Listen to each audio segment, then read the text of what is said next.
지금 방송에서 제공하는 투자 정보는 투자 판단에 대한 조언입니다. 방송에서 제공하는 주식의 가치, 가격 상승 및 가격 하락에 대해서는 방송사에서 보장하지 않습니다.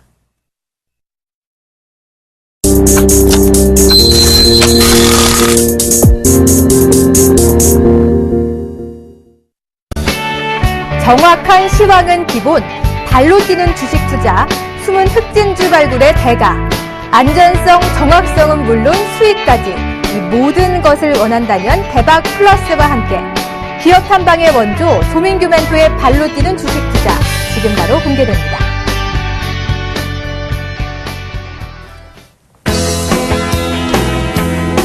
네, 시청자 여러분 안녕하십니까. 대박 플러스 시즌2에서 발로 뛰는 주식 투자 기업 탐방 코너를 맡게 된 조민규 멘토라고 합니다.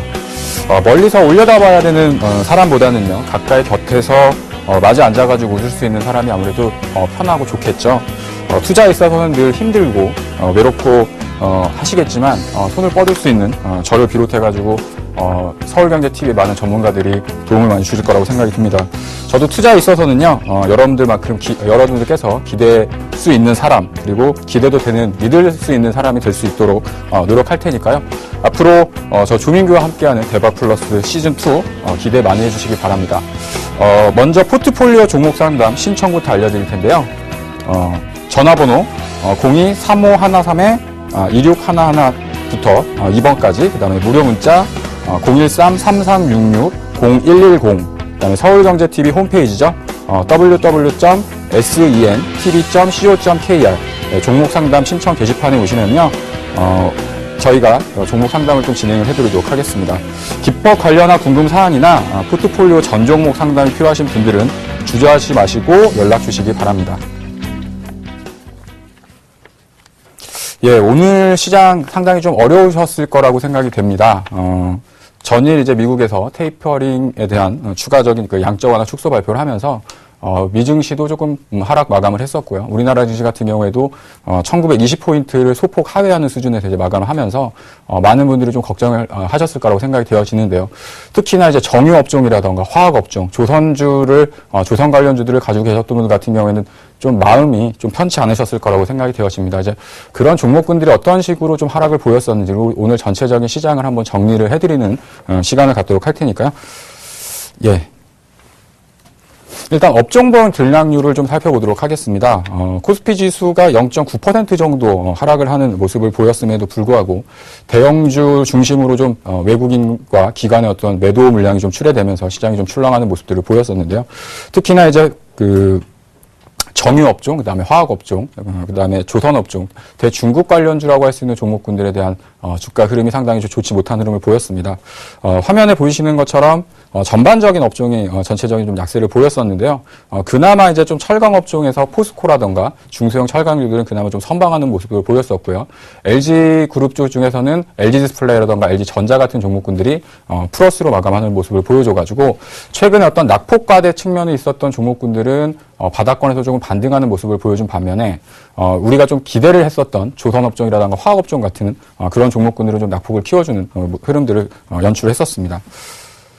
예. 두 번째 하면 이제 달러 인덱스에 대한 부분일 텐데요. 지금 가장 관심 있게 보셔야 되는 부분은 시장의 중심이 어느 쪽에 지금 쏠려 있느냐를 좀 확인해 보실 필요가 있을 것 같습니다. 가장 중요한 부분은 이제 환율이겠죠, 환율. 전에 얘기했던 것처럼 추가적인 테이퍼링과 함께 테이퍼링이 종결된 이후에 한 6개월 정도 뒤에는 이제 금리 인상이 할 수 있겠다 뭐 이런 얘기가 나오면서 시장에 좀 단기적인 충격을 주는 모습이었었는데요.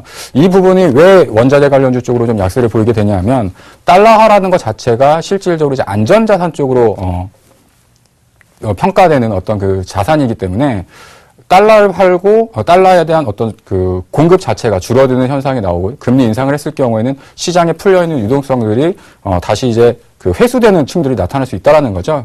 사실 이제 원자재라던가 이런 부분들은 위험자산 속에 속하는 흐름들이기 때문에 그런 상품 관련주들 쪽에서는 좀 단기적인 악재로 볼 수 있다. 근데 달러 인덱스 같은 경우에 그 흐름을 보시면 지속적인 어떤 박스권의 흐름 속에서 단기적으로 그 바닥권에 위치하는 모습을 보였었는데요. 그런 흐름에서 전일 같은 경우에 이제 추가적인 금리 인상 가능성 이런 부분들이 대두되면서 단기적인 급등하는 모습들을 보였습니다. 그래서 실질적으로 금리 인상에 대한 부분들이나 그런 부분들이 시장에 좀 충격을 주는 모습이었었는데요. FOMC에서 어느 정도는 예상했던 부분들은 이제 테이퍼링과 관련해 가지고 양적 완화 축소는 어느 정도 이제 시장에서 예상할 수 있는 부분들이었었지만 실질적으로 이제 금리 인상에 대한 시점까지 어느 정도 시장이 노출됐다라는 부분들이 시장 참여자들한테는 약간 좀 쇼크로 다가왔었던 그런 장세가 아니었나 이렇게 생각이 되어집니다. 그래서 지금 지수로 봤을 때는 사실 오늘 같은 경우에는 단기적인 급락을 하면서 저점이 형성되는 종목군이 상당히 많이 있거든요. 네, 그런 종목군들하고 시장에 대한 분위기를 좀 살펴보도록 할 텐데요. 네, 차트를 보면서 현재 지수 위치를 좀 살펴보도록 하겠습니다. 예, 오늘 지수가 이제 18포인트 정도 하락을 하면서 1919포인트에서 이제 마감을 하는 모습을 보였었죠.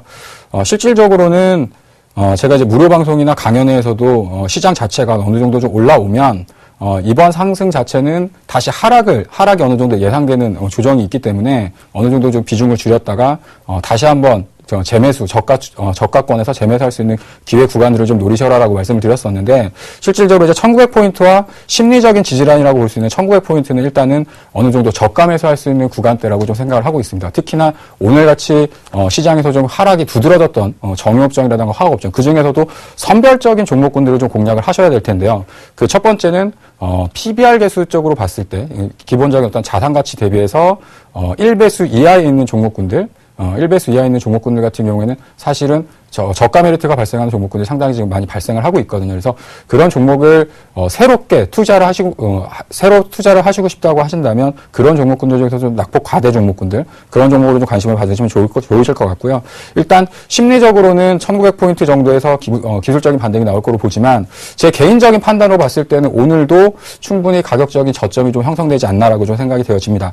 사실상 제가 이제 그 시황 설명회라던가 이런 부분에서 말씀드렸던 거는 이번 주 월요일 날 시작이 되면서 장이 1880포인트 정도 혹은 그 이하권까지 단기적인 하락이 좀 진행될 수 있습니다라고 말씀을 드렸었는데, 실질적으로 월요일부터 전일까지 단기적인 반등이 먼저 선행되는 모습들을 보였었죠. 그 종목군들 중에서 단기적으로 좀 하락이 컸었던 뭐 롯데케미칼이라던가 조선업종 같은 종목군들이 사실은 반등을 먼저 보여줬었는데, 오늘 같은 경우는 거꾸로 그 업종들이 상대적인 약세를 보여줘서 조정을 보였었거든요. 그런 흐름이라고 한다면 사실상 이제 테이퍼링 에 대한 어떤 우려라던가 이런 부분들은 불확실성이 해소됐다는 측면으로 좀 보시는 게 맞을 것 같고요. 금리 인상에 대한 부분은 사실 시기적으로도 좀 많이 남아있고, 그런 것들이 멘트적인 부분으로서 시장에 좀 노출됐던 부분들이기 때문에 단기적인 충격이 나타났지만, 사실상 그런 그 금리 인상을 하는 데까지는 여러 가지 시간적인 부분이라던가 경기 지표에 확인을 해야 되는 작업들이 아직도 많이 남아있다고 생각이 되어집니다. 그래서 지금 뭐 시장에서 얘기하는 거는 올해 10월 달에 테이퍼링이 그 양적 완화 축소되는 부분들이 종결이 되고 그로부터 한 6개월 정도 후라고 얘기하니까 내년 초 정도에서는 금리 인상을 하지 않겠나라고 얘기를 하고 있지만, 사실상 우리가 시장에서도 출구 전략에 대한 부분들은 올해부터 나왔던 얘기들이 아니라 2012년도에서부터도 사실은 출구 전략에 대한 지속적인 얘기들이 나왔었지만 경기에 대한 그 회복 속도가 늦어지면서 늦춰졌던 부분들이 있었거든요. 그래서 금리 인상에 대한 어떤 멘트적인 부분에서야 시장의 단기적인 충격을 보였던 것이지, 사실상 그런 것들이 현실화되기까지는 좀 시간이 많이 남아 있고, 그리고 미국의 경기가 아주 빠른 속도로 급성장해가지고 회복되는 속도가 아니라 회복 속도가 전체적으로 좀 더뎌질 수 있는 가능성도 좀 남아 있기 때문에 그런 부분도 보신다면 시장에 대한 우려보다는 어느 정도 다시 저가 매수를 할 수 있는 그런 좀 기회의 구간으로서 좀 활용을 하시면 좋지 않을까 이렇게 생각이 되어집니다.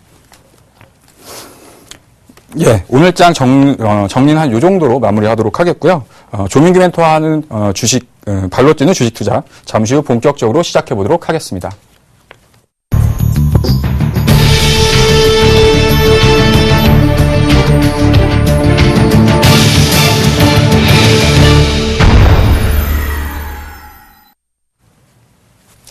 예, 제가 앞으로 진행하게 되는 발로 뛰는 주식 투자 기업 탐방 코너는요, 제가 실질적으로 기업을 찾아가고, 기업 탐방을 해서, 주식 담당자분이라든가 회사 관계자분들하고의 어떤 그 미팅을 통해가지고, 앞으로의 어떤 사업 내용이라든가 사업 그 전망, 그리고 앞으로의 실적, 혹은 기업의, 회사 자체가 작년이나 뭐 이렇게 실적이 좀 안 좋았다고 한다면 어떤 그런 이유들을 좀 찾아가지고 그런 내용들을 좀 설명드리면서 투자에 대한 포인트를 좀 제시해드리려고 합니다. 그래서 예. 제가 진행한 투자 방법 자체는 대형주 같은 경우에 사실 여러분들이 많이 어떤 뉴스라던가 혹은 그 증권사에서 나온 리포트를 통해 가지고 많이 접하실 기회가 많겠지만 시장에 많이 알려지지 않고 좀 저평가된 기업들 같은 경우에는 사실 정보를 찾기가 사실 쉽지 않거든요. 그래서 중소형주가 기업 탐방을 할 때 이제 중소형주, 그다음에 실적이라던가 앞으로 향후 성장성이 좀 뒷받침되는 종목군들, 그리고 아주 높은 가격권의 주가가 많이 올라와 있는 종목들보다는 아직 시장에서는 많이 알려지지 있지 않거나 혹은 소외돼 있다라고 좀 판단이 되는 종목군들을 중심으로 해가지고 좀 소개를 해드리려고 합니다. 예, 그래서 제가 이번에 소개해드릴 종목은요, 인포피아라는 회사인데요. 많은 분들이 아마 인포피아에 대해서는 알고 계신 분들이 많을 거라고 생각이 듭니다. 지금 화면에 보시면요. 예, 제가 그 탐방 갔을 때 화면을 잠깐 좀 취재를 해왔는데요. 지금 화면에 보시면 인포피아 이제 사옥이고요. 제가 천천히 걸어가고 있죠. 상당히 좀 민망한 모습으로 걸어가고 있습니다. 지금 이제 회사 담당자분께서 사업부에 대한 부분들, 그다음에 제품에 대한 부분들을 쇼룸에서 이제 설명해 주시는 부분들이고요. 지금 화면에 보시는 게 인포피아에서 제작하고 있는 그 제품 관련 군들을 설명해 주고 계십니다. 지금 보이시는 게 이제 그 키트죠, 키트. 그다음에 분자 진단 시약 같은 것들, 이런 부분들이 이제 인포피아가 주된 사업 영역으로 하고 있는 부분들이고요. 네, 지금 보시는 거는 이제 모바일 쪽에서 스마트폰에 연결해가지고 혈당이라던가 어떤 질병에 대한 부분을 체크하는 부분들. 그다음에 지금 화면에 보시는 건 이제 암 진단 을 하는 그 제품인데요. 많은 분들이 좀 생소하실 거라고 생각이 되어집니다. 저도 마찬가지로 이번 탐방을 하면서 암까지도 이렇게 쉽게 그 발견을 할 수 있구나라는 것들을 봤었는데요. 그 9가지 정도에 되는 그 암 진단 센서를 통해 가지고 혈액을 통해 가지고 이제 그 암에 대한 부분들을 그 확인할 수가 있겠고요. 지금 보시는 거는 새롭게 개발된 그 스마트폰에서 블루투스라던가 지금 이제 아이폰에다가 그 혈당 측정기를 연결해가지고 혈당을 이제 체크를 하는 어떤 기계거든요. 제가 이제 실질적으로 체열을 해서 예, 시연을 하는 모습인데 방송을 이어가지고 제가 바늘을 2번 찔렀습니다. 그래서 예, 하시는 분들을 보시면요, 정말 간단하더라고요. 이렇게 조그만한 그 바늘을 통해 가지고 체열을 하고 제 혈당이 지금 식후가 든 지 3시간이 얼마 안 지나가지고 111 정도로 나왔는데 정상치라고 설명을 해주시더라고요. 그래서 120 이하 정도면 이제 정상치라고 하는데 저는 일단 정상 판정을 받았기 때문에 좀 한시름 놓을 수 있었습니다. 그래서 화면을 보시면 아시겠지만 전반적으로 우리가 이제 그 실생활에서 쉽게 접할 수 있는 제품들을 통해 가지고 건강 관리라던가 뭐 혈당, 그다음에 암 진단까지도 이제 가능한 세상에 오고 있다. 그래서 흔히 얘기하는 헬스케어라는 시대가 진짜 현실로 성큼 다가오고 있다라는 좀 판단을 했었고요. 지금 화면에 보시는 건 아까 말씀드렸던 것처럼 암 진단을 하는 모습을 지금 담아놓고 있습니다. 그래서 이 들어가는 키트가 한 9개 정도가 되는데 그 암 종류별로 여러 가지 어떤 암들을 진단할 수가 있겠고요. 지금 화면에 보이시는 거는 인포피아에서 지금 제품을 생산하는 어떤 공장의 어떤 전경들을 보여주고 있습니다. 보시는 것처럼 상당히 좀 깨끗하고 좀 전문화된 어떤 설비를 좀 가지고 있고요. 제가 갔을 때도 상당히 외부에서 보는 것보다는 외부에서 어떤 그 회사를 판단하는 것보다는 실질적으로 갔을 때 정말 이 회사가 좀 믿을 수 있고 좀 전체적인 사업을 잘 진행하고 있구나, 이런 판단이 좀 들었습니다. 그래서 화면에서 봤던 부분들을 제가 좀 자료를 통해 가지고 여러분들한테 좀 그 사업 부문별로 좀 설명을 해드리도록 할 텐데요.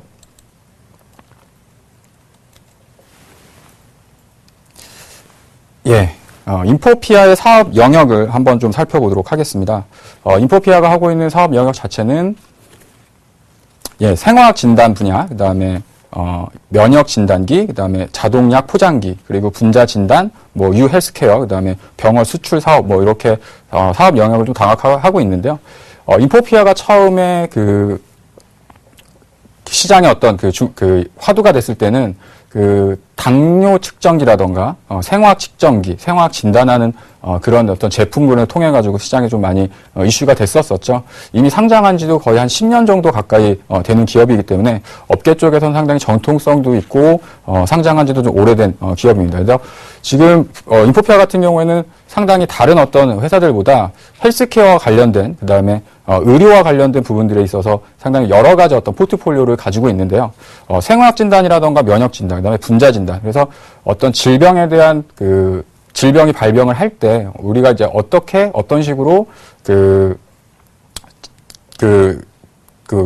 신호들이 나오는지 이 기기를 통해 가지고 이제 알 수 있을 것 같고요. 아까 이제 말씀드렸던 것처럼 스마트폰을 통해 가지고서도 이제 그런 부분들을 손쉽게 접할 수 있는 부분들이 있기 때문에 다른 업체들 같은 경우에 사실은 뭐 분자 진단 전문 기업, 그래서 분자 진단만 전문적으로 하는 기업이 있고 뭐 혈당기라던가 이런 그 진단기 쪽 사업만 좀 전반적으로 영위하고 있는데 인포피아 같은 경우에는 그 혈당이라던가 이런 당뇨 측정기 이런 부분을 통해 가지고 뭐 분자 진단 사업이라던가 또 자동 약 포장기 쪽으로도 사업 영역을 좀 확대하면서 전반적으로 이 헬스케어 관련된 종합 기업으로 좀 변신하는 모습들을 좀 보여주고 있습니다.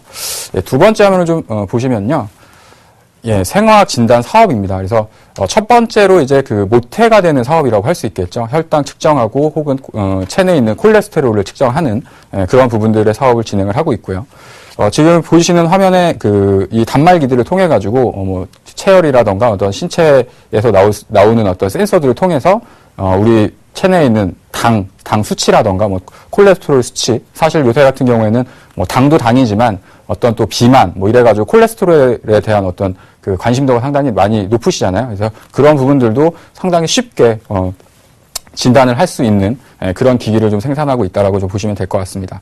두 번째 하면은요, 면역 진단 사업입니다. 사실 면역 진단 사업 같은 경우에는 아까도 말씀드렸던 것처럼 이제 암세포를 측정을 해가지고 실질적으로 이제 그 환자한테 암세포에 대한 부분들이 나타날 수 있는지를 초기에 검사할 수 있는 부분들이 되겠고요. 요 밑에 보시면 화면에 잘 보이시는지 모르겠는데, 요 화면에 보이시는 요 키트 자체가 9가지 정도의 종류가 됩니다. 그래서 암 종류별로 여러 가지 것들을 이제 같이 진행을 할 수가 있겠고요. 그리고 요 하나의 기계에서 요 키트를 교환하면서 암 진단, 각종 암에 대한 부분들을 이제, 진단할 수 있는, 요런 기기를 생산하고 있습니다. 옆에 보시는 것도 이제 비슷한, 면역 질환, 진단기로 이제 보시면 될 것 같고요. 그 다음에, 새롭게 좀 준비하고 있는 사업 중에서 좀 주목해야 되는 부분들이 있는데요. 모바일 헬스케어 부분입니다. 그래서 스마트폰을 활용해가지고 이제 혈당을 측정하는 기기인데, 지금 화면에 보시면 위쪽은 이제 그 혈당 측정기가 아니라, 애플의 모바일 핸드폰이죠.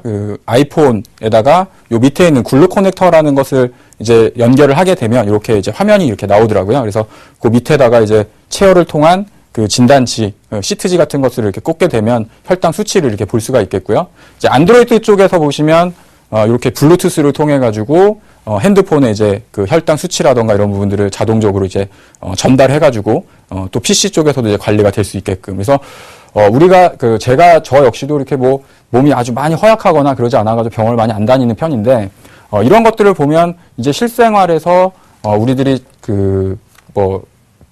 진단을 한다거나 혹은 혈당에 대한 체크 같은 것들을 할 수 있는 시대가 지금 오고 있다. 그래서 말로만 하는 어떤 유헬스케어, 그래서 뭐 헬스케어에 대한 부분들이 아니라 실질적으로 우리의 어떤 밀접한 생활 속에서도 쉽게 가질 수 있는 부분들로 이제 사업이 점진적으로 확대가 되고 있다라고 좀 말씀을 드리고 있습니다. 마찬가지로 이런 부분을 통해 가지고 최근에 이슈가 되고 있는 원격 진료라던가 뭐 이런 부분들도 충분히 할 수 있는 부분들이 생기기 때문에 진짜 헬스케어를 통해 가지고 원거리에서도 내 앞에 의사가 없이 원격에서 좀 진료가 가능할 수 있는 그런 시장도 이제 앞으로는 나타날 수 있겠다라는 좀 생각이 들더라고요. 그 다음에 이제 분자 진단 사업인데요. 사실 분자 진단 사업 같은 경우에는 이노메딕스라는 회사를 이제 인수를 하면서 새롭게 좀 진출하고 있는 사업입니다. 앞에서 말씀드렸던 어떤 진단기, 그 다음에 혈당 측정기 같은 경우에는, 그 국내에 있는 경쟁사가 아이센스라는 기업을 볼 수 있겠고요. 분자진단 사업 쪽에서는 국내에 상장된 기업 중에서 이제 시젠이라는 회사를 볼 수 있을 텐데요. 아마 이제 그런 회사들하고 좀 비교해서 보신다고 한다면 인포피아가 어떤 사업부를 하고 있고 그 사업을 통해 가지고 여러 가지 어떤 매출 다각화라던가 이제 사업적인 포트폴리오가 다양하구나 이런 부분을 좀 느끼실 수 있을 것 같습니다. 예, 그 다음번에는 이제 매출액에 대한 흐름을 좀 살펴보도록 할 텐데요. 2010년도부터 2012년도까지는 꾸준하게 매출이 지속적인 좀 성장세를 보였습니다. 근데 2013년도 들어서는 매출이 좀 감소하는 모습을 보였었고요. 510억 원 정도로 이제 한 10% 이상 좀 감소하는 흐름들을 보였었죠. 그 이유에 대해서도 이제 잠시 후에 설명을 드리도록 할 텐데 올해 같은 경우에는 한 650억 정도의 매출을 기록할 걸로 전망을 하고 있습니다. 물론 전체적으로 이제 올해 상반기보다는 이제 하반기가 전반적으로 좋은 흐름들을 보여줄 거로 기대를 하고 있고요. 그 다음에 많은 부분에서 좀 우려를 하셨던 부분들이 이제 영업이익률, 영업이익에 대한 흐름이실 텐데요. 영업이익 같은 경우 2010년도 같은 경우 130억, 그래서 영업이익률이 한 20% 넘게 큰 폭의 어떤 그 이익률과 흑자를 냈던 기업이 2012년도서부터 이제 적자로 이제 전환하는 모습을 보였었고 2013년도에서는 대규모로 한 마이너스 63억 정도 영업 적자를 기록을 했습니다. 그래서 올해 같은 경우에 매출이 좀 정상화되고 기존에 좀 부실했던 사업들이 어느 정도 좀 구조조정이 들어가고 한다면 올해 같은 경우에 흑자로 전환될 것을 수로 예상을 하고 있고요. 흑자에 대한 규모는 대략 한 70억 4배 정도를 회사에서는 지금 전망을 하고 있습니다. 네, 앞서서 이제 말씀드렸던 부분을 좀 간략하게 전망해드리면 회사의 어떤 그 흐름이라던가 시장에 대한 흐름은 상당히 괜찮다. 헬스케어라던가 어떤 그 고령화 사대에 따라서 당뇨 측정기라던가 혈당 측정기, 그 다음에 암까지도 진단할 수 있는 그런 제품들을 만들고 있기 때문에 사실 시장에 대한 부분들은 상당히 좀 긍정적인 업황이라고 좀 보시면 될 것 같은데 실적이 둔화됐었던 그리고 2012년서부터 실적이 좀 악화됐었던 부분들의 이유를 우리가 좀 알아야 될 필요가 있을 것 같아요. 사실은 그런 기업들이 주가가 그렇기 때문에 사실은 주가가 많이 좀 떨어지고 주가가 하락을 하고 좀 쉬는 흐름들이 많이 나왔겠죠. 근데 우리가 이제 그런 부분들은 사실상 그 뉴스의 어떤 결과만 가지고서 이제 그 회사를 판단하게 되는데 그 결과보다는 그 안쪽에 그 과정에서 어떠한 이유들 때문에 이 회사가 좀 어려움을 겪고 있었고 앞으로 이제 어떻게 좋아질 것인지 알게 된다고 한다면 주식을 정말 좀 싸게 살 수 있는 기회로서 활용할 수 있다라고 좀 생각을 하고 있습니다. 그래서 실적 둔화에 대한 이유를 좀 설명을 해드릴 텐데요. 예, 첫 번째로는 이제 미국 매출과 관련해가지고 미회수됐던 채권 관련한 충당금을 이제 작년에 설정을 하면서 사실상은 그 혈당기라던가 이런 쪽에서는 흑자가 나고 있었지만 미국에서 이제 판매됐었던 그리고 이제 그 약간 외상 채권이라고 하죠. 외상 매출과 관련해가지고 부실했던 채권 관련해가지고 못 받을 수 있는 돈을 혹시 떼일 수 있는 부분들을 충당금으로 설정을 하면서 대규모 좀 적자를 기록하는 모습을 보였었고요. 앞서서 이제 다른 기업들과는 달리 사업적인 포트폴리오가 상당히 다양해지는 모습들을 보여주고 있는데 아무래도 신규 사업을 추진하다 보니까 투자에 대한 들어가는 어떤 비용적인 측면 그리고 투자를 했을 때 바로바로 이렇게 어떤 성과가 나오는 것이 아니라 그 성과가 약간 지연이 되다 보니까 투자에 대한 비용은 들어가는데 실질적으로 거기서 다시 이제 투자가 회수되는 그런 부분에 있어서 성과가 좀 지연됐다. 이렇게 좀 보시면 될 것 같습니다. 그리고 마찬가지로 수출 비중이 한 80% 정도 되는 기업이기 때문에 원화 강세. 그래서 이제 환율이 하락하면 사실상 실적이라던가 이익에서 좀 상당히 좀 손해보는 부분들이 생기겠죠. 그래서 작년 같은 경우에 원화 강세. 그래서 환율이 큰 폭의 좀 하락세를 보였기 때문에 그런 부분에서 있어서 실적이 좀 둔화되는 모습을 보였습니다. 그래서 회사에 대한 부분이라던가 업황에 대한 부분은 상당히 괜찮은데 실적이 안 좋다. 그다음에 적자를 냈다라고 해가지고 우리가 무조건 기업에 대해서 부정적인 인식을 하시는 분들이 많거든요. 근데 견실한 기업임에도 불구하고 어떤 시장에 대한 측면에 따라서 이런 부분으로 좀 안 좋은 실적을 이렇게 단기간에 좀 나타내는 경우들도 발생을 하게 되거든요. 그래서 투자를 혹은 고려하신다, 혹은 제가 보는 관점의 어떤 인포피아에 대한 투자 매력 포인트를 좀 정리해봤습니다. 투자 포인트에 대한 부분들을 좀 설명해드리면요. 일단 전년도에 손실을 반영을 했기 때문에 실적에 대한 부담감이 어느 정도 해소가 되었다.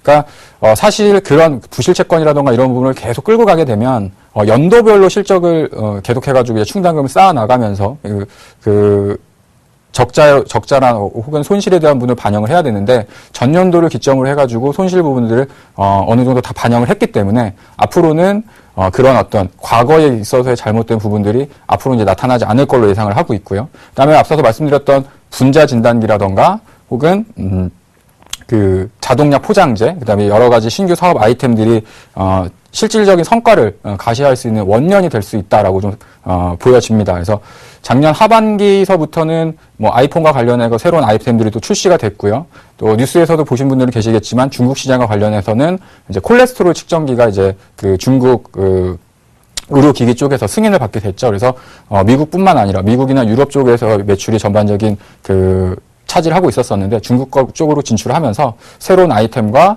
또 그 매출처 다변화가 이제 발생할 수 있다라고 생각이 되어집니다. 마지막으로 이제 올해 전반적인 그 실적에 대한 흐름과 주가의 흐름이 동일하게 나타날 거로 예상을 하고 있는데 올해는 상저하고 그래서 상반기보다는 하반기로 갈수록 회사의 실적이라던가 매출 규모는 증가할 걸로 예상을 하고 있고요.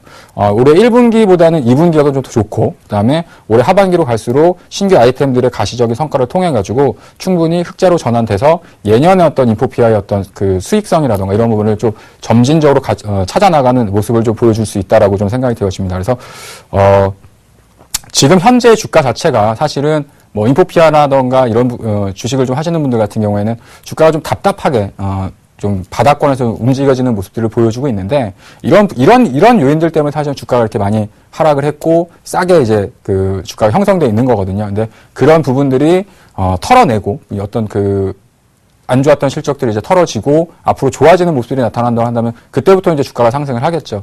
사실 최근에 있어서 가장 트렌드가 뭐냐면 대형주 쪽도 마찬가지고 코스닥 종목들도 마찬가지지만 첫 번째는 이제 자산 가치 우량한 기업들, 또 하나는 낙폭 과대 종목군들이라든가 낙폭 과대 업종들, 그리고 작년에 실적이 안 좋았다가 올해부터 실적이 좋아지는 기업들에 대한 주가의 흐름들이 상당히 좋을 것으로 예상을 합니다. 그래서 그 이유는 뭐냐면 작년 같은 경우에 사실 실적이 안 좋았던 중소기업들이 상당히 많거든요. 코스닥에 있는 종목군들도 마찬가지로. 근데 그런 것들이 계속적으로 안 좋아지는 것이 아니라 앞으로 개선될 수 있고 특히 이제 올해 같은 경우에 전년에는 많이 안 좋았지만 올해 큰 폭으로 좋아지거나 혹은 예년 수준을 회복한다고 한다면 주가 역시도 예년의 어떤 가치를 좀 찾아갈 수 있는 해로 판단을 하고 있습니다. 그래서 오늘 이제 첫 번째 시간에 소개해드렸던 인포피아 같은 경우가 2012년부터 실적이 많이 안 좋아졌고 작년도에 상당히 큰 폭의 적자를 기록을 했지만 회사 내부적인 부분에서의 어떤 문제라기보다는 어떤 대외적인 부분들 그리고 예상하지 못했었던 부분들의 일회성적인 부분으로 발생했던 부분들이 있기 때문에 올해서부터는 실적도 마찬가지로 좋아질 걸로 예상을 하고요. 주가 역시도 그에 따라서 상승세로 넘어갈 수 있을 거라고 예상을 해어집니다. 그래서 마지막으로 인포피아의 그 주가 위치를 좀 살펴보도록 할 텐데요. 예, 인포피아 같은 경우에는 앞서서 말씀드렸던 것처럼 주가 수준 자체가 상당히 좀 낮은 위치에서 지금 거래가 되어지고 있습니다. 차트를 좀 길게 보시면, 예, 대략 한 작년 초만 하더라도 한 25,000원, 그 다음에, 2012년도에도 한 25,000원, 그 다음에 최근에, 1년 전까지만 하더라도 한 23,000원 정도의 주가 수준을 보였었는데, 최근 들어서 주가가 좀, 지속적인 바닥세를 나타내는 모습들을 보여주고 있고요. 주봉의 모습을 보시면요. 예년 같은 경우에는 3만원, 그 다음에 6만원이 넘는 주가를 한번, 형성했었던 시절이 있었습니다. 근데 지금 현재 같은 경우에는, 실적적인 부분도 상당히 좀 둔화되는 모습들을 보였었고 지금 2010년도부터는 계속해가지고 한 2만 원에서 만 원대 중반 정도에 계속 박스권에 좀 갇혀 있는 모습들을 보여주고 있거든요. 그래서 지금 현재 구간대라고 한다면 충분히 가격적인 메리트는 이제 발생을 했다라고 좀 보여지고 있고요. 단기적인 관점에서 말씀을 드리면 13,000원 정도 이하로 내려온다라고 한다면 중장기적인 매수 관점으로 접근해 보셔도 괜찮지 않을까라고 좀 생각이 되어집니다. 뭐 단기적인 흐름으로 보신다고 매매를 좀 하시는 분들 같은 경우에는 대략 한 15,000원 박스권 상단부를 좀 넘어갔을 때 좀 시원한 주가 흐름이 좀 나올 수 있겠죠. 그렇게 좀 보시면 될 것 같고요. 지금 현재 수준에서는 충분히 주가도 나름대로 싸고 작년도 좀 안 좋았던 부분들도 어느 정도는 좀 주가에 좀 반영이 되었다 이렇게 말씀드리도록 하겠습니다. 그래서 제가 이제 첫 번째 포트폴리오의 인포피아를 담는 매수가는요. 13,000원 이하권에서 매수를 진입을 하도록 하겠고요. 목표가는 16,000원, 그다음에 손절가는 11,500원 정도로 설정해가지고 대응을 한번 해보도록 하겠습니다. 예, 지금부터 종목 상담을 좀 시작을 하도록 할 텐데요.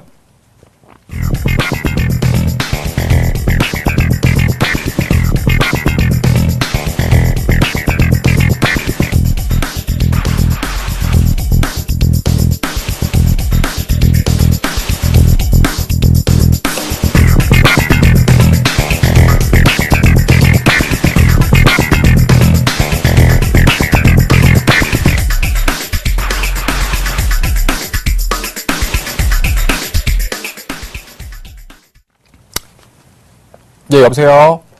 예, 예. 예, 안녕하십니까? 예, 예. 예, 지금 가지고 계신 종목이 어떤 종목들 가지고 계시죠? 삼성중공업하고요. 예, 원익 아이펙스, 우지 예. 플라이엠, 예, 또 신일제약, 예, 예, 신일산업 예. 그렇게 가지고 있어요. 아, 지금 5종목 보유하고 계신 거예요? 예, 예. 예, 지금 화면에 보이시는 종목군들이 맞습니까? 예, 예. 지금 화면을 안 틀어봤네. 틀어보려고요. 예, 일단 아, 5종 내가 연결이 예. 안 돼가지고 진짜 그랬는데 정말 예. 반갑습니다. 아, 예, 반갑습니다. 네, 이렇게 한번 해보고 싶었는데 그게 안 되더라고요. 예. 예, 저도 오늘 처음 그 대박 플러스 시즌 2에 출연했는데 예. 시청자분하고 만나 뵙게 돼가지고 저도 영광으로 생각하고 반갑게 생각을 합니다. 그 주식은 좀 오래 하셨어요? 아니, 이제 저는 처음에 할 줄 뭐 하는 거는 한 5년 됐는데 다른 그 종목은 안 가가지고 있고 예. 우리 집 아저씨가 이거 삼성중공업을 다니고 있어요. 아, 그러시구나. 예, 그래서 예, 예. 이제 그 중공업 갖고는 많이 했어요. 이제 처음에 예, 중공업에 예, 예. 26,000원대부터 사가지고 예. 주수는 많이 늘었어요 지금. 예. 이제 그랬는데 이제 이거 최근에 이제 신일산업 이런 거는 최근에 예. 샀어요. 그러니까 제가 저는 보니까 좀- 예. 예. 종목을 투자하실 때 좀 어떻게 예. 단기적으로 좀 매매를 하시는 분이세요? 아니면은 아니요, 네. 장기적이에요 다. 약간 좀 길게? 예, 예. 네. 종목들을 보면은 뭐 길게 봤을 때도 괜찮은 종목들도 있긴 한데, 예. 일단 뭐 그 삼성중공업 같은 경우에는 이제 뭐 내용 자체를 잘 알고 계실 테니까, 예. 네. 근데 이제 사셨던 것보다 주가가 좀 많이 내려와 있죠. 예. 네, 그래서 좀 마음이 많이 아프실 것 같아요. 오늘 같은 경우는 좀 그렇고. 속상해 죽겠어요. 네. 근데 너무 속상해 하지 마시고요. 예, 예. 제가 이제 그 포트를 전체적으로 종목군들 한번 보고, 예. 앞으로 어떤 식으로 해가지고 그 종목군들을 좀 살려나가는지를 좀 설명을 해드리도록 할 테니까, 아, 예. 잘 들으셨다가, 예. 예, 그 매매하실 거나 투자하실 때 좀 참고를 한번 해보세요. 예, 예. 네. 그럼 일단 삼성중공업부터, 예. 예, 설명을 좀 드리도록 할게요. 예. 애기가 울고 있네? 엄마. 아유, 화내지 마시고요. 예, 예. 화내지 마시고, 애기야. 예. 예. 자, 삼성중공업부터 한번, 차트를 보면서 설명해 드리도록 하겠습니다. 예, 예. 오늘 같은 경우에는 이제 시장에 대한 부분, 그 다음에 전체적으로 조선 관련주들이 상당히 좀 안 좋은 모습을 보였었죠. 삼성중공업 같은 경우 이제 1분기 실적에 대한 우려감이 나타나면서 다른 중공업주보다는 상당히 좀 지속적인 약세를 좀 보여주고 있어요. 그래서 매수하셨던 가격대가 이제 37,300원 정도니까 아마 한 요 정도에 좀 위치를 하는 것 같습니다. 예, 예. 지금 이제 오늘 같은 경우에는 이제 3만 원 정도가 깨졌기 때문에 예. 예, 좀 이제 대응하시기가 좀 어려우실 텐데 우리가 이제 기술적 분석이라고 해가지고 주가의 위치를 이렇게 판단을 하잖아요. 예. 예. 근데 삼성중공업 같은 경우에는 내부적인 어떤 부분께서 이제 그쪽과 관련된 일을 하고 계시니까 그런 부분 말고 시장에서 평가하는 삼성중공업의 어떤 그 현재 주가 위치는요. 예. 싸게 싼 가치에 있는 수준은 아니에요, 사실은. 예. 그 얘기는 뭐냐면 삼성중공업의 어떤 기본적인 자산 가치보다도 약간의 주가가 좀 높게 형성이 돼 있고요. 그리고 그 자산 가치보다 주가가 더 올라가려면 돈을 많이 벌어야 돼요. 그렇죠. 회사가. 네, 돈을 많이 벌어야 되는데 어떻게 보면 삼성중공업 같은 경우에는 한 2, 3년째 계속해가지고 정체되어 있는 이익을 보여주고 있다가 이익이 정체되니까 당연히 주가는 좀 못 올라갈 수 있겠죠. 예. 네, 그런데 1분기 실적이 안 좋다라는 그 실적 우려감이 나타나니까 주가가 큰 폭의 하락을 보여준 겁니다. 예. 예. 그래서 지금 현재 있어서는 약간 추가적인 하락 가능성도 있을 수 있어요. 예. 또 거기서 또 하라 그래요? 예. 그런데 삼성중공업이 한 종목만 있는 것이 아니라 현금은 하나도 없으세요? 예. 네. 그러면 이제 전체적인 종목군들을 보고 포트폴리오에 대한 부분들을 이제 설명을, 해드리도록 할 테니까 어떻게 대응하시는지, 하실지 좀 말씀을 드릴게요. 첫 번째로, 단기적인 목표가는 32,000원 정도로 말씀을 드리겠습니다. 아, 예. 예. 32,000원 정도가 오면 비중을 좀 줄이세요. 아, 예. 예. 대신에 그 27,500원 정도가 만약에 하향 이탈돼도 비중을 한 10% 정도로 좀 줄이는 걸로. 그래서 지금 가지고 계신 것 중에서 한 30% 비중을 좀 줄인다. 그러니까 보유 비중을 한 30% 정도로 낮춘다라고 좀 생각을 하시고요. 예. 예, 이해되시나요? 예, 예. 예. 그래서 전체적인 포트폴리오에서 차지하는 비중은 한 10%, 그다음에 가지고 계신 비중에서는 한 30% 정도를 일단은 어쩔 수 없이 현금이 없는 상태이시고, 그다음에 주가가 좀 추가적인 조정 가능성이 있기 때문에 좀 대응을 하시는 게 좋아요. 예. 예. 그리고 삼성중공업 같은 경우에는 사실 뭐 회사의 어떤 기업적인 내용을 많이 알고 계실 테니까 매매를 하실 때 추가적인 하락이 들어오면 지금 이제 손실이 커가지고 팔 수가 없잖아. 예. 예, 그러시죠. 그러면 밑에 떨어졌을 때 주식을 조금 더 사세요. 아, 예. 예, 더 사시고 그거를 계속 갖고 가는 게 아니고요. 예. 어느 정도 올라오면 밑에서 샀던 비중만큼 파세요. 예. 예, 그렇게 해가지고 매수 단가를 좀 낮추시고 비중은 30% 정도를 유지하는 방식으로 좀 대응을 한번 해보세요. 삼성중공업 같은 경우에. 예, 그럼 장기적으로 가면 괜찮겠어요? 일단은 단기적인 부분에서 주가는 하락을 하겠지만 주가가 어느 정도 하락을 하게 되면 다시 반등도 들어오고 상승 추세로 좀 바뀔 수 있겠죠. 예. 근데 아시는 것처럼 삼성중공업 같은 경우 이제 LNG 선과 관련된 그다음에 해양 플랜트 쪽의 사업들이 어느 정도 좀 나와줘야 회사가 좀 좋아질 수 있는 구조잖아요. 예, 예. 네, 그런 부분에 대해 비전 자체는 상당히 좀 좋다라고 판단을 하고 있습니다. 예. 근데 뭐 그 회사 자체가 안 좋다기보다는 일단 시장에서 평가를 할 때 조금 높게 평가를 해줬던 부분들이 있고요. 예. 네, 그래서 지금 비중이 한 40% 정도 되시니까 비중이 많은 상태에서 또 추가적으로 하락이 들어오면 이제 손을 쓸 수 없죠. 예. 그래서 10% 정도는 어느 정도 수준에서 좀 정리를 하시고 좀 더 떨어지거나 할 때까지 기다리셨다가 추가적으로 매수를 하시고 올라오면 어떻게 하시라고요?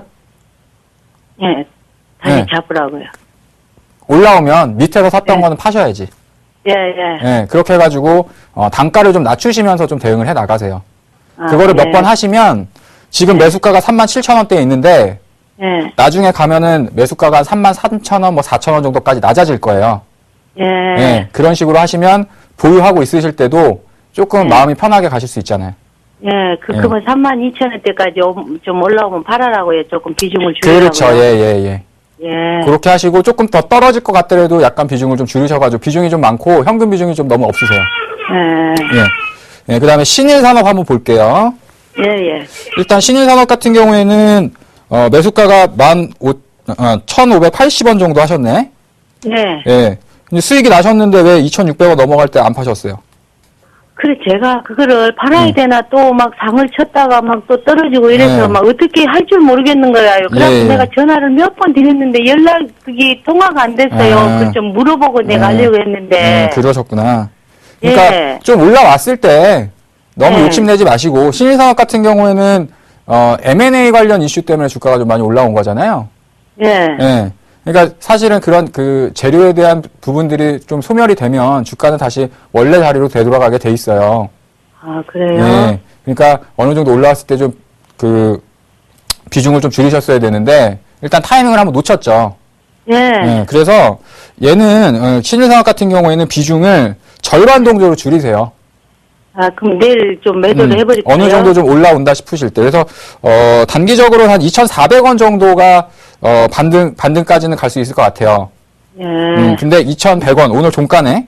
오늘 종가 2,100원 정도 끝났으니까 요 정도 만약에 또 그 하향한다 그러면 내일 상황 봐가지고 한 절반 정도는 차익 실현을 좀 해 놓으시고 예. 예. 그래서 비중 정도 10% 좀 줄여 놓으시면 일단 현금이 좀 생기시겠죠. 예. 예, 그렇게 해가지고 삼성중공업이라던가 이제 좀 떨어진 종목군들, 많이 좀 떨어진 종목군들 좀 밑에서 쌀 때 좀 사가셔가지고, 예, 종목을 좀 이렇게 이렇게 좀 현금도 좀 늘리시면서 이렇게 좀 대응해 나가시는 쪽으로, 예, 그렇게 좀 말씀을 드리겠습니다. 그래서, 목표가는 한 2,000, 예. 신일산업 다시 사지 말고 이제 다른 거 사라고요. 그렇죠. 이 종목은 지금 그 회사의 매각 이슈 때문에 매각이 된다라는 뭐 이런 얘기들 때문에 주가가 네. 좀 올라온 거예요. 예. 그래서 신일산업은 점차적으로 주식 비중을 늦춰 나가셔서 네. 그렇게 좀 대응을 하시는데 일단 절반 정도. 왜냐하면 단기적인 어떤 그 재료라던가 이슈가 끝난 게 아니니까 예. 그게 이제 끝나면 이제 주가는 원래 자리로 내려가겠죠. 내려갈 네. 가능성이 좀 있겠죠. 그래서 어느 정도 올라오면 한 2,400원 정도까지 반등을 주면 아유 감사합니다라고 파시고 약간 좀 더 떨어질 가능성도 있으니까 절반 정도는 수익을 좀 확보해 놓으시고 그렇게 대응하는 쪽으로 좀 말씀을 드리도록 하겠습니다. 아, 예. 우진 플라잉 한번 볼게요. 예, 예. 지금 방송 들으시면서 예. 지금 잘 적고 계신 거죠? 예. 우진 플라잉 같은 경우에는 지금 6,300원에 매수를 하셨어요. 예. 오래됐어요, 그거는. 꽤 되신 것 같아요. 그러니까 삼성중공업은 제가 이제 그 아시는 회사니까 제가 알 것 같아요. 예. 근데 이제 신일산업이라던가 우진프라임 이런 회사들은 사실 그 알시고서 어떤 회사에 대한 기업 내용이라던가 이런 부분들보다는 주가가 좀 올라올 때 좀 예. 쫓아가셔서 매수를 하신 게 아닌가라는 생각이 좀 드는데. 어느 전문가님이 좋다고 하시길래 방송 보고 샀어요. 아, 그러셨구나. 그러니까 예, 저는 전부 다 예. 방송 보고 산 거예요. 그냥 예. 제가 예. 사는 게 아니고. 아무튼 그래가지고 지금 현재는 6,300원에 매수를 하셨는데 지금 5,000원 정도까지 떨어졌으니까 하락을 네. 했으니까 손실이 좀 크시잖아요. 예. 근데 일단 제가 지금 회사 내용을 보니까 이렇게 나쁘거나 그러진 않아요. 예. 회사 내용 자체는 괜찮으니까 일단은 지금 현재 구간에서 뭐 추가적으로 하락이 커지거나 이러기보다는 좀 시간은 걸릴 수 있지만 위쪽으로 좀 올라갈 가능성은 좀 또 있어 보이긴 하거든요. 예. 그래서 우진 프라임 같은 거는 좀 더 지켜보시면서 대응을 해 나가시고 예. 어느 정도 또 올라오면 너무 또 이제 매수가에서 팔아야지 막 이렇게 생각하지 마시고 좀 예. 대응을 좀 잘 하셔가지고 좀 하시고요. 지금은 이제 굳이 목표가는요? 일단 목표가는 한 6,000원 정도에서 6,200원 정도까지 보셔도 되긴 될 것 같아요. 근데 시간은 조금 걸릴 수 있어요. 예. 그 다음에 원익 IPS 한번 볼게요. 예. 원익 IPS는 언제 사셨어요? 언니가 에펙스는 산지 이제 며칠 안 됐어요. 아, 며칠 안 되셨구나. 예. 얼마 안 됐어요. 근데 매수가가 사고 막 예. 무슨 그게 터져가지고 그게 막 떨어졌어요. 내가 바로 사고 다 떨어졌어요. 그러니까 지금 사셨을 때가 2월 달 정도 되세요? 아니면 올해 예. 1월 달 정도 되세요? 2월 달 정도 됐어요. 2월 달에? 2월 달에 그 단기적으로 좀 올랐다가 떨어지니까 주가가 하락하니까 이제 싸구나 예. 하셔가지고 좀 매수를 하셨는데 그 이후로도 이제 추가적인 하락이 이제 나온 거죠? 예. 근데 일단 원익 IPS 같은 경우에 단기적으로 좀 그 저점은 한 번 정도 잡아놓은 것 같아요. 한 7,800원 정도 수준 정도만 안 깨진다고 한다면 예. 어느 정도 좀 회복될 수 있는 가능성도 좀 있다고 생각은 되어지거든요. 예. 회사 내용 자체도 좋고 그 어떤 그 시장의 어떤 그 방향으로 봤을 때도 추가적으로 뭐 삼성 쪽이라던가 뭐 이런 투자들이 드러나면 원익 IPS도 실적이 좋아지니까. 근데 이제 우리가 시장의 어떤 충격, 그러니까 그 회사의 어떤 실적이나 이런 것과 상관없이 뭐 수급적인 부분이라던가 혹은 어떤 시장의 어떤 충격 같은 것들이 있을 수 있잖아요, 오늘처럼. 그럴 때도 만약에 7,500원을 이탈한다.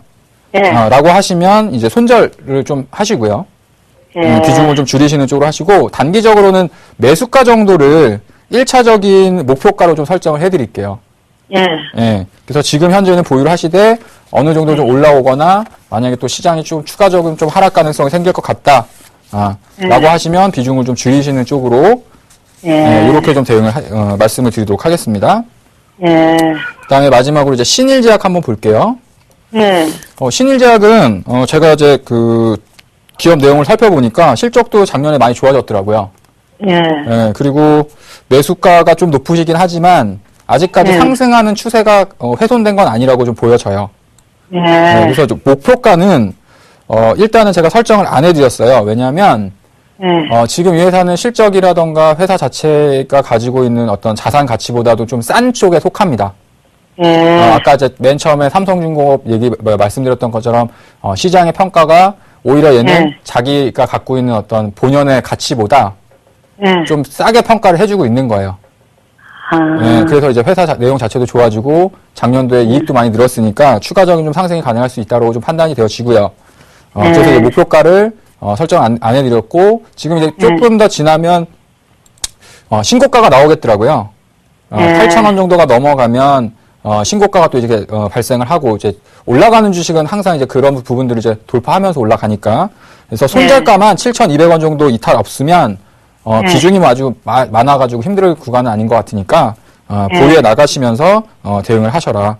이렇게 좀 정리해서 말씀을 드리도록 하겠습니다. 현금 비중이 어느 정도 늘어나시잖아요. 예. 그럴 때, 일단 비중 자체도 높고, 그 다음에, 손실률도 좀 커가지고 한 삼성중공업 있죠. 아까 말씀드렸던 것처럼 좀 떨어지면 샀다가, 그거는 계속 들고 가시는 게 아니에요. 계속 보유하시는 게 아니라 어느 정도 좀 회복이 들어가면, 밑에서 샀던 비중 자체는 좀 정리를 하시고, 그래서 단가를 좀 낮추시면서 좀 보유해 나가시라고 이렇게 말씀을 드리도록 하겠습니다. 예. 뭐 더 궁금한 사항 있으세요? 아니요, 너무 설명을 잘해주셔서. 고맙습니다. 네, 나중에 삼성중공업이 그 단가 조절 잘 하셔가지고, 수익으로 되시면, 다시 한번 꼭 전화 한번 주세요. 네, 아니, 제가 이렇게 한번 전문가님하고 통화를 하고 싶어가지고, 그거 했는데, 그게 안 돼가지고 내가 그 주식 제 마음대로 막 사는 건 사겠는데 팔지도 못하겠고 막 그러더라고요. 제 마음대로 팔지도 못하겠고 막. 그게 항상 타이밍을 놓쳐가지고, 그게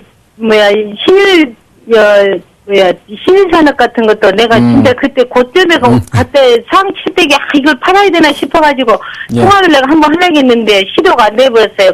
그날 통화가 됐으면 내가 좀 많이 줄였을 텐데 비중을 안 그래도 알겠습니다. 앞으로는 전화 자주 주시고요. 제가 출연하는 요일이 이제 다음 주에 이제 수요일 날 나올 거예요. 잘 TV 시청하시다가 궁금한 사항 있으면 또 전락 주십시오. 이게 그러면 재방은 언제 합니까? 재방송은? 오늘 밤에 또 재방송 있어요. 저녁 몇 시에요? 저녁 10시. 10시에 있습니까? 전문가님 감사합니다. 알겠습니다. 수고하십시오. 감사합니다.